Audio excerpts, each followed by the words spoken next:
I don't want to be caught off guard. I'm tired. If you just come in on a Thursday night and you're trying to make moves, more than likely I'm going to be like either resentful or frustrated. So many women feel, and men as well, feel the same way of just, we're tired. But knowing the importance of what it is for you and knowing that I can prepare myself for it has made all the difference. Welcome to I Get It, a podcast for the modern woman who doesn't want to live mediocre.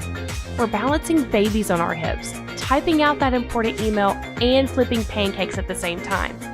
Not to mention, keeping things steamy with our husbands right before we put our face mask on for the night. It's not easy, and you are not alone. I'm your host, Tara Wages, and I get it.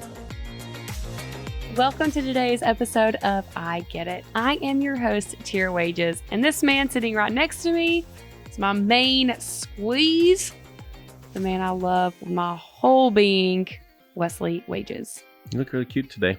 Thank you. I like this little thing. My bow tie? Bow tie. Yeah. Yep. XOELLE. She is my girl, Laura. Lady ties. Highly recommend. Lady ties. I've never Yes, heard. they are my favorite things, and I'm obsessed with her. So, XOL. Yeah, you get to meet her. I finally got to meet her. I've been following. So actually, this is going to sound really creepy. I looked this week because I was trying to find somebody I'd recently followed on Instagram, and it was put on who I follow as the earliest. I followed her before I followed you on Instagram. She was like the third person I ever followed back in 2008. So I'd had a long time crush. I don't know how to respond to that. Finally met her this year, and I will be rocking her bow ties until the end of time. So cool. Yeah. Good job. And I mean, I don't know. Speaking of bow ties. Speaking of bow ties, you just want me to transition from that? There's no correlation there at all. But what are we talking about today? Speaking of where we are in this moment, we are still out of town. Wes is actually traveling in this moment when this podcast was released and getting ahead of the game. We are having a few romantic days away together to reconnect, and it has only been 24 hours, not even yet, and my soul just already feels so much more alive. Yeah. I'm so thrilled to be with you. We were being selfish. Got a few days ago. No, it's not selfish. It's not. It's okay to do. It is. You got to take care of yourself. If you don't take care of yourself, then who the crap is going to take care of your kids? Our babysitter. Well, I'm taking care of myself so I can go home and be a better mom for them. Absolutely. And let's be real, my kids needed a major break from me. They did. They were more excited about Miss Brooke coming than anything that I could offer. Yeah. So it's a a win-win. Coming up here. Win-win situation. Yep. And today we are talking about setting the mood, when things are going to go down, when you got that expectation, you got to set the mood to get it done right. We're talking about sex, right? Obviously, we're talking about sex. Sometimes I just like to jump to the point, Well, that's you. Yeah, setting the mood for that. And when we're talking about sex, Wes likes to just get to the point. Yeah. I'm an A to Z kind of guy. Yeah. So let's talk about it. Okay. And so we have tried a few different methods to plan our sex life. And we knew sex is a priority for Wes. And so if it's a priority for Wes, that means it's a priority for me. Yeah. But it's not necessarily something that I've always been like game and ready and gung ho about. We've talked about this. But because it was priority for me, there's also the other part of me that's like, I don't want to be caught off guard. I'm tired. If you just come in on a Thursday night and you're trying to make moves, more than likely I'm going to be like either resentful or frustrated. Mm-hmm.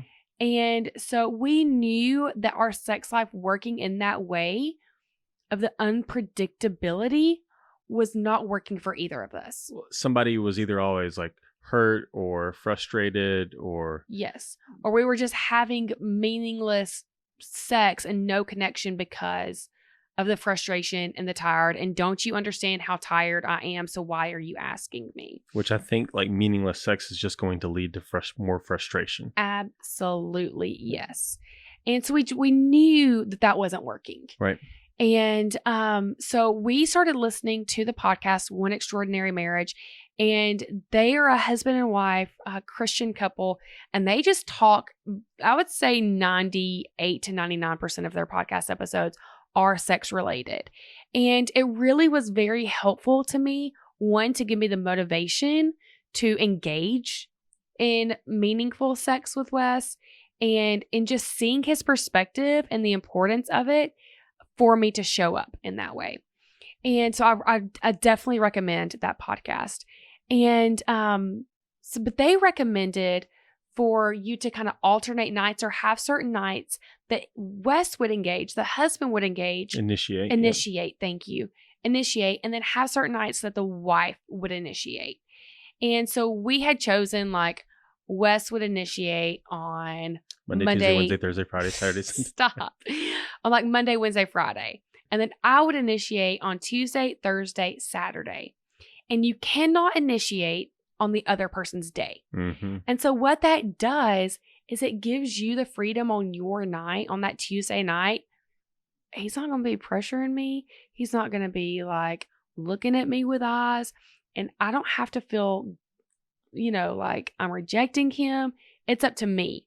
The ball was in my court. Yeah, but what that is not is a night off, right? It's a time for you to initiate, not say, "Oh, thank the Lord, he's not going to have to initiate today." Yes. Because honestly, most of the time, it was always me initiating. Yeah. Right. And so this gives you the moment to say, "All right, now I got to step up." Yes. That did become an issue because we found that Wes was the only one initiating. Yeah, I mean, honestly, you were like, "All right, I don't have to initiate today. I'm done. I know we're not having sex today." But that doesn't mean you're having sex every single night, right, right. because there were some like Wednesday nights he forgot, and so I was off the hook. You remember those times. And that's just where we were in that season. And I still have very young kids and a baby, but we had like pregnant and babies and all of the things, and it was very difficult. So yes, it is not a night to not initiate, but you're not expected to every single time by any means. Right. Like really, I think the goal is, assuming the guy initiates at least twice a week, for you to do once a week. Yeah. And so we tried that, and it worked for a bit in that season. We were still having regular sex. And for me, that was the goal in that moment. And then we started getting coaching by Dr. Glenn Hill, who we're obsessed with. And he recommends a sex date every week. And so that doesn't mean you're not having any spontaneous sex throughout the week. That is always still available and an option, but you're focused now on having this night of true connection and each other and intimacy. Yes. And for us, we have found that actually works really, really well, because that one night a week fills Wes's tank up, not to where he doesn't need any of the in-between stuff, but the connection is so strong that it holds that connection part of it through the week. Yeah, and it also gives you the time to look forward to as well. Oh, and yeah, we're going to get to that. Yeah, and saying no, that I know it's not hopefully going to go past that. Yes, yeah, and it guarantees him one night every week of connection. So he knows that this is coming and he can hold on to that, and we are coming together as one in that moment. Yeah. And so for us in this season, that is working really, really well. To have that. And so it's really looking at what works best for you and what season you are in right now. But it's so important to plan that. We've said you don't show up to the dentist with all of your kids and say, clean their teeth right now without an appointment. Some guys do. Yeah. Well, our entire life is planned. We've had a house cleaner recently, and Tira cleans the house before the house cleaner gets there, right? Yeah, what does that have to do with any of this? Because in the same way, if we know the house cleaner's coming on a Monday, then you're going to clean the house on Sunday, right? Yeah. If you know our intimacy night, our sex night is on Monday, you're going to prep the day before, during the day. Yeah. Right. That's exactly what we're talking about. Yep. Boom. In that planning and choosing what night works best for you as a couple, and it's great. Wes has traveled so much, we haven't been able to do this part of it as well, but having it set to where it's like Saturday night or Friday night, like that is it, period. No questions asked. Well, ours is a Saturday night. So when did I bring Tierra up here? To Green Bay, Wisconsin? Just kidding. No, you're not. And so having that plan ahead of time and choosing the best night. Yeah. If your kid has games at the ball field until 9 p.m. every Friday night, probably not the best night to choose.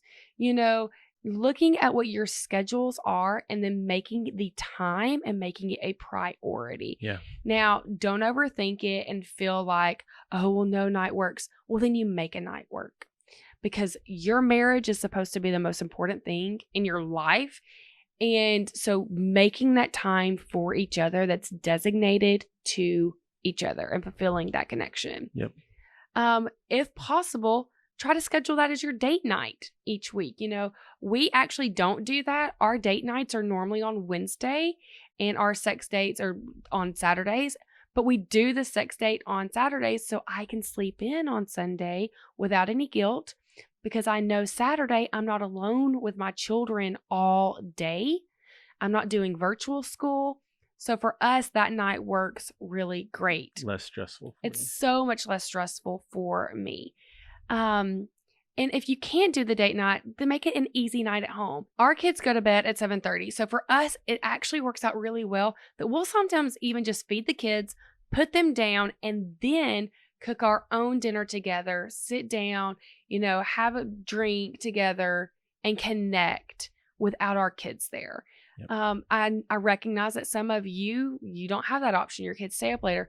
Order pizza that night. Make that your family pizza night. Make that whatever night that is going to relieve the less pressure and stress on you. You are in control of your own life. You're showing your kids this as well. Yeah. Obviously, in the future, you want. They're not going to know what's about to happen, but you see, like mom and dad, are together. They're having a time for themselves. Yeah. You know what I mean? Why are we not eating as a family right now? Yeah. Well, it's because it's mom and dad's night. Yeah. This is y'all's pizza and movie night. Right. Yay! And I would recommend putting them to sleep before you get frisky with each other. Yeah. Don't do it during the movie if they need something, but you're not going to be like putting out fires with them.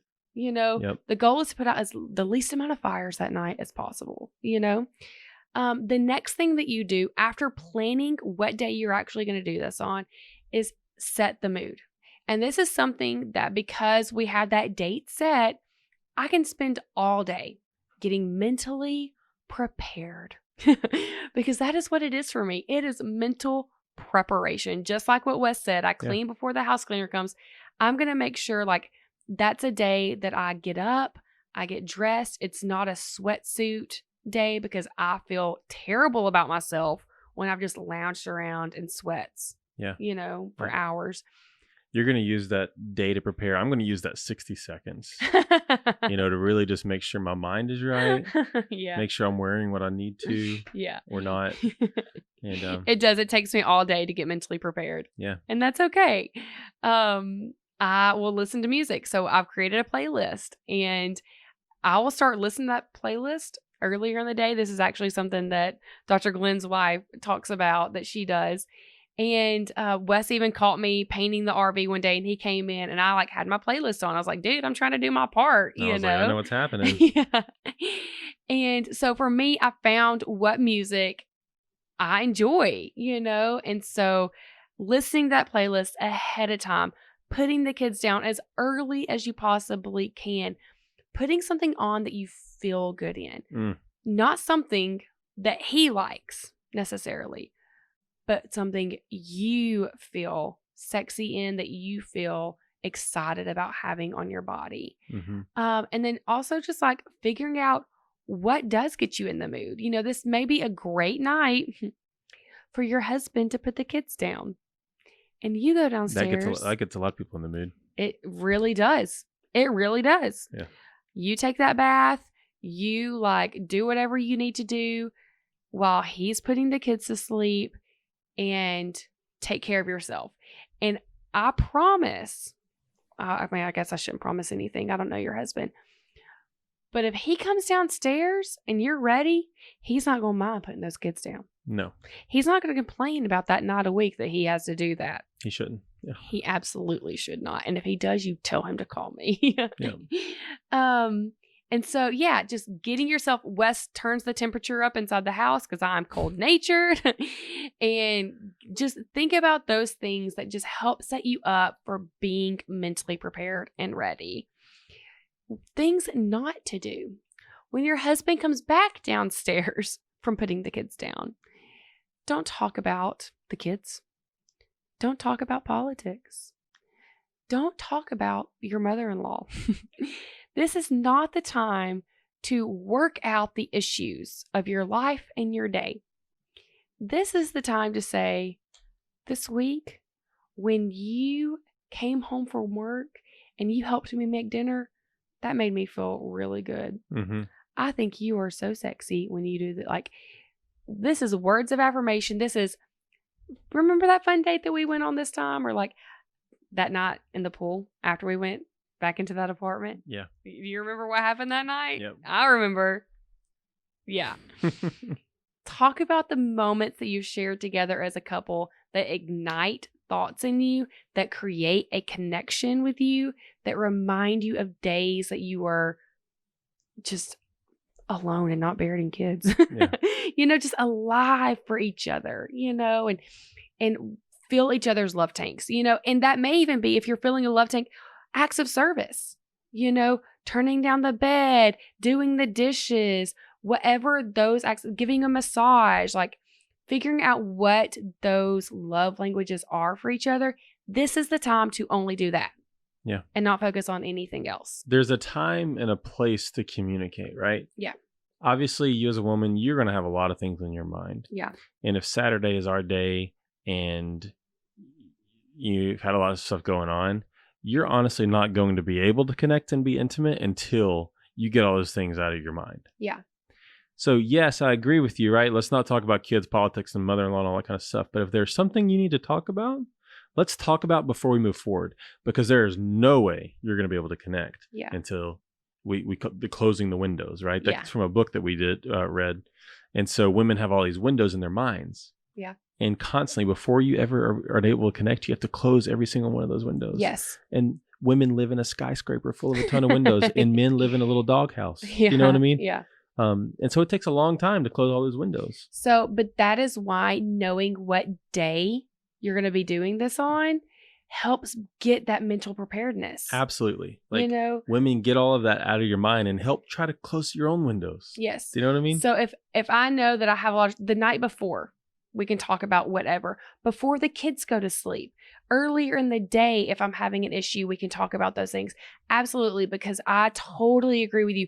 True connection and true intimacy is not going to happen until you have those base layers of feeling seen in your relationship and feeling safe in your relationship. We've talked about this on previous episodes. So you have to have those two things first. But knowing what day, I know that Saturday night, that those hours are meant to focus on you and only you. So that is my responsibility to work on closing those windows before that moment hits. Or delay them. You know what I mean? I can't delay things, but I can work hard throughout that week to close them as they're happening so they don't build up for Saturday night. Yeah, or just keep my mouth shut in that say, hey, season. You know what? I'm going to use moment. that time to talk about that tomorrow night. Yeah. You know what I mean? Yeah, So. But I really do. I think knowing that day ahead of time helps you to not have as many windows open in that moment because you know what's coming. You're mentally prepared for it. Nothing has been sprung on you. Yes, absolutely. And the last and final piece of this puzzle for having these nights and planning ahead and creating that mood is once that date is scheduled, don't back out. Yeah. You cannot say no. You cannot get to Saturday night, Thursday night, whatever night it is you choose and say, I'm sorry, today was a really long day at work. I can't. Because what that does is that breaks trust, it breaks connection, and it makes your partner feel hurt, unloved, and broken. Yeah. And we're talking about a healthy marriage right now. I mean, obviously Yes. you have the right to always say no, but Yes, what absolutely. Tira is saying here is that like when you say, oh, I have a headache and but you're using that as an excuse because you really just don't want to, you're not The mentally kids there. bothered me today. It's like push through that. Yeah. And just so the other partner can know, because the more times they get rejected, and I've been there, you know what I mean? Yeah. The more times they get rejected, the less they're ever going to ask. Yeah. And the more times they can't ask, the more that their mind is going to wonder, or the more that they are going to struggle by temptation. Yeah. They're gonna seek other things out. So if you know you've had a day like that, and you're so right to say that this is about healthy couples, you are not bringing in baggage and mistrust and those things into these moments. But if you just had a bad day and I'm exhausted and I just want to say no, then that is when you can show up and say, hey, I want to show up for you tonight. I may need a little extra help from you to put those kids down, to give me extra time to unwind, to help me cook dinner. It's asking for that additional assistance so you're not walking through that part of your day alone. Or maybe it's like, hey, I need to go for a jog before we do this. I need to go sit outside by myself to detox my brain before we can do this. Yeah. But still showing up for your partner because you've committed to it. Yep. And I think it's totally okay to ask for that. Yep. And yes, thank you so much for saying that. If you are at a place where you can connect like this, that is when talking to a coach or a counselor, this may be a red flag to involve someone to either help just reconnect or reignite conversations between the two of you or heal some brokenness that has happened. Yep.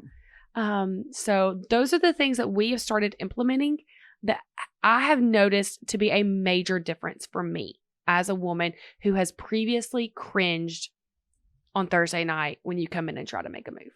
Mm-hmm. And I know that I'm not alone in that. So many women feel, and men as well, feel the same way of just, we are tired. But knowing the importance of what it is for you and knowing that I can prepare myself for it has made all the difference. Yeah. Hopefully that was helpful to someone. And thank you so much for showing up and having these conversations with us. This part of our relationship has not always been easy. It is not roses, and we are still learning and figuring it out, but we are finally on a path that feels better than any other path we've been on in this area.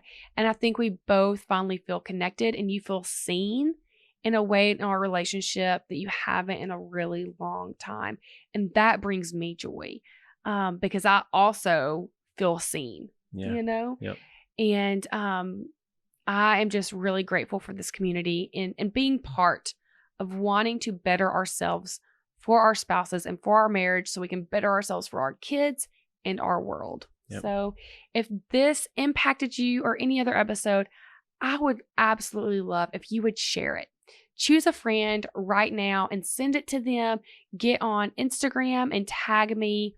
Please share this with people so we can grow and we can continue to learn with each other and from each other. Yep. And if you would like to continue this conversation, you need any additional tips or ideas of things to get you in the mood, I'll share with you. The only reason I'm not is because I don't want my friends to tease me about it publicly. And I love having these conversations with women every day. So yes, thank you so much for being here and for sharing in your reviews. They mean the world to us. So I know that life is a little crazy and there are days that you feel a little crazy, which is exactly why you don't want the added surprise of having to show up and get frisky. You are not alone. I get it. Be happy and love each other. Peace. See ya.